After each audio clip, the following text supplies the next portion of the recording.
सोलापूर जिल्ह्यातील तहसीलदार व नायब तहसीलदार यांचे आपल्या विविध मागण्यांकडे लक्ष वेधण्यासाठी जिल्हाधिकारी कार्यालयाच्या प्रवेशद्वारासमोर धरणे आंदोलन करण्यात आलं। महाराष्ट्र राज्य तहसीलदार व नायब तहसीलदार संघटना सोलापूर शाखेचे अध्यक्ष सुशील बेलेकर म्हणाले की नायब तहसीलदार संवर्गाचे ग्रेड वेतन 4800 करण्याबाबत शासन स्तरावरून कोणताही निर्णय घेण्यात आला नाही। उपमुख्यमंत्री तथा वित्त मंत्री यांनी दिलेल्यानुसार यांनी मान्यता दिल्यानंतर सुद्धा आतापर्यंत शासनाने निर्णय का घेण्यात आला नाही याबाबत संभ्रम निर्माण झालेला आहे। याकडे केलेले पेड पे मंजूर झालेला नसल्यानं महाराष्ट्र राज्य तहसीलदार व नायब तहसीलदार संघटनेच्या सदस्यांची नाराजी तीव्र झालेली आहे। सदस्यांमध्ये असंतोष निर्माण झालाय। स्थगित केलेलं आंदोलन पुन्हा सुरू करण्यासाठी संघटनेनं निर्णय घेतलाय। या आंदोलनात तहसीलदार सैपन नदाब, दत्तात्रय मोहोळे, चंद्रशेखर लिंबाळे, बाळासाहेब शिरसाट, संजय भंडारे, सुधाकर बनगर, बालाजी बनसोडे, आरवी पुदाले, जयश्री पंचे, स्मिता गायकवाड, मदन जाधव, आरती दाभाडे, चंद्रकांत हेडगिरे, प्रवीण घम, मनोज सोत्री, दत्तात्रय गायकवाड, एस किंगाणे, समीर यादव, विजय कवडे, आर कुर्णे, चतुर्थ श्रेणी कर्मचारी संघटनेचे नेते शंतनू गायकवाड यांच्यासह तहसीलदार, नायब तहसीलदार मोठ्या संख्येने उपस्थित होते। महाराष्ट्र राज्य तहसीलदार व नायब तहसीलदार संघटनेचं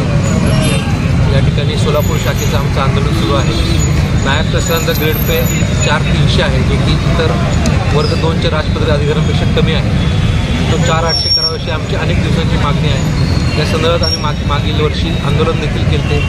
2 महिन्यातच यावर निर्णय घेण्याबाबत शासनाने कळवलं होतं, लेकिन 8 महिने होऊन गेले तरी यावर कुठलाही निर्णय झाला नाही। त्यामुळे आमच्या संघटनेने टप्प्याटप्प्याने आंदोलन सुरू आहे।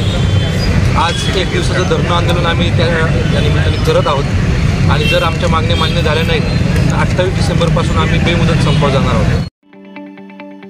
ताज्या बातम्या पाहण्यासाठी प्राईम महाराष्ट्र न्यूज चॅनलला सबस्क्राईब करा।